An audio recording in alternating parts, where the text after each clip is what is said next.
La reforma agraria en el Perú fue uno de los procesos sociales y políticos más trascendentales del siglo XX, promovida por el gobierno militar de Juan Velasco Alvarado en 1969. Buscaba acabar con la concentración de tierras y otorgar justicia al campesinado. Sin embargo, detrás de su discurso igualitario se ocultaron fallas estructurales y una deficiente planificación. La medida, aunque bien intencionada, se aplicó de manera improvisada, generando nuevos desequilibrios en el campo peruano. La falta de asistencia técnica, de políticas sostenibles y de apoyo estatal debilitó la productividad agrícola.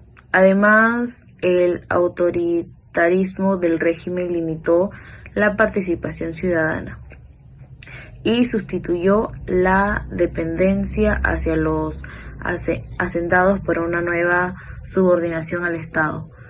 Con el paso del tiempo, las consecuencias económicas, sociales y políticas demostraron que la reforma agraria no cumplió sus promesas de desarrollo ni de equidad. Por ello, desde una mirada crítica, se puede afirmar que este proceso representó más un experimento político que una verdadera transformación social.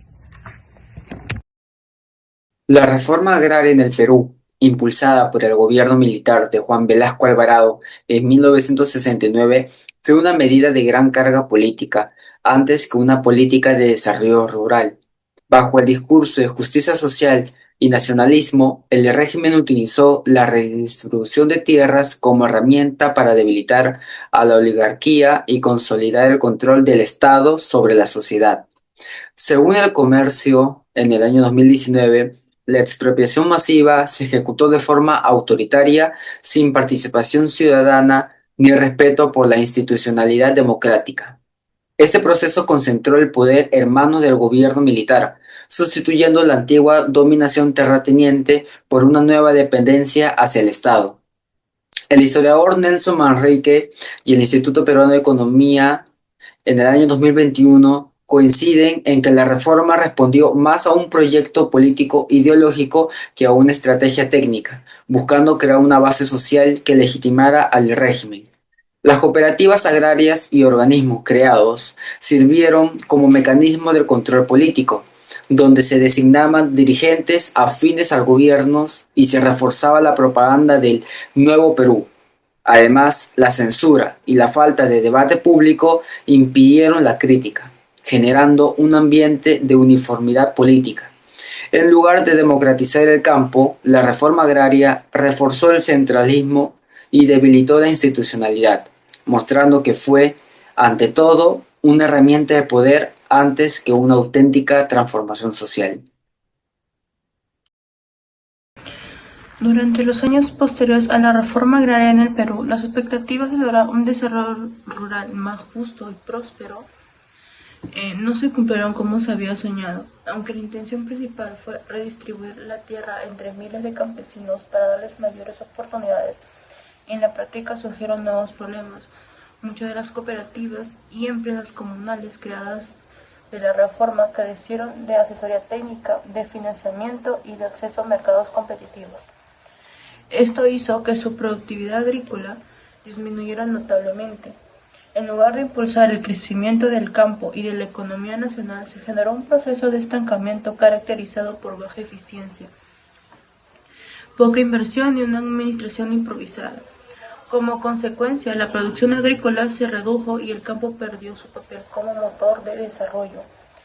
Esta situación provocó una fuerte migración hacia las ciudades, donde el rápido aumento de la población agravó los problemas sociales y económicos urbanos. Durante la década de 1980, los efectos negativos de la reforma agraria se hicieron aún más evidentes, pues la crisis del sector agrícola se sumó a la crisis fiscal y a la alta inflación que golpeaba el país. Desde la mirada económica, la reforma agraria, aunque buscó justicia y equidad, terminó profundizando en las debilidades estructurales del campo peruano y no logró consolidar un desarrollo rural sostenible en el mediano plazo. Consideramos que la reforma agraria no fue verdaderamente beneficiosa desde el punto de vista social. Si bien buscó eliminar la desigualdad en el campo, en la práctica no logró mejorar la calidad de vida del campesino, ni garantizar su desarrollo sostenido. Como muestra el documental La Revolución y la Tierra de Gonzalo Benavente en el 2019, la reforma generó esperanza, pero tras la expropiación de las haciendas, muchas comunidades quedaron sin el apoyo técnico ni económico. Se entregó la tierra, pero sin capacitación, sin maquinarias ni políticas de mercado que aseguraran su productividad. Según la Comisión de la Verdad y Reconciliación, en el 2003, el abandono del Estado tras la reforma generó una nueva desigualdad, aislamiento, pobreza y falta de servicios básicos. Muchos campesinos no mejoraron su situación, sino que quedaron atrapados en un sistema improductivo. Así también, investigaciones de la Pontificia Universidad Católica del Perú y la CEPAL señala que aunque la reforma rompió el sistema de haciendas, no generó una inclusión social real, pues no fortaleció las instituciones locales ni la educación rural. En vez de empoderar al campesino, lo dejó sin guía ni respaldo estatal. Incluso el propio Estado tuvo que asumir las consecuencias. En el 2013, el Tribunal Constitucional ordenó pagar los antiguos bonos de la reforma agraria y según el Ministerio de Economía y Finanzas, hasta el 2021 aún se debían más de 1.000 millones de soles. Para finalizar, la reforma agraria fue un intento de justicia social que fracasó en su aplicación. Aunque cambió la estructura de propiedad, no transformó la vida social del campesino. Sin planificación, sin educación técnica y sin continuidad estatal, generó la desorganización y dependencia. Por eso consideramos que la reforma agraria no fue socialmente beneficiosa, porque no construyó una sociedad más equitativa e integrada, sino que dejó heridas que aún se reflejan en la desigualdad rural del Perú.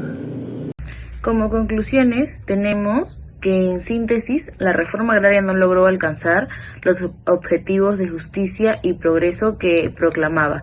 Su ejecución apresurada y centralizada impidió que los campesinos se convirtieran en verdaderos agentes de cambio en lugar de mejorar la productividad y las condiciones de vida en el campo. Generó desorganización, dependencia estatal y crisis económica. La ausencia de planificación técnica y la falta de continuidad en las políticas rurales profundizaron la desigualdad y debilitaron las instituciones locales. A más de 5 décadas, sus efectos aún se reflejan en la precariedad y el abandono de las zonas rurales.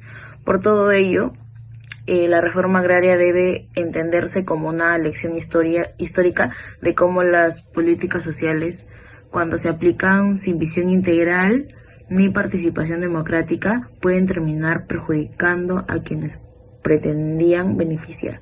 Gracias.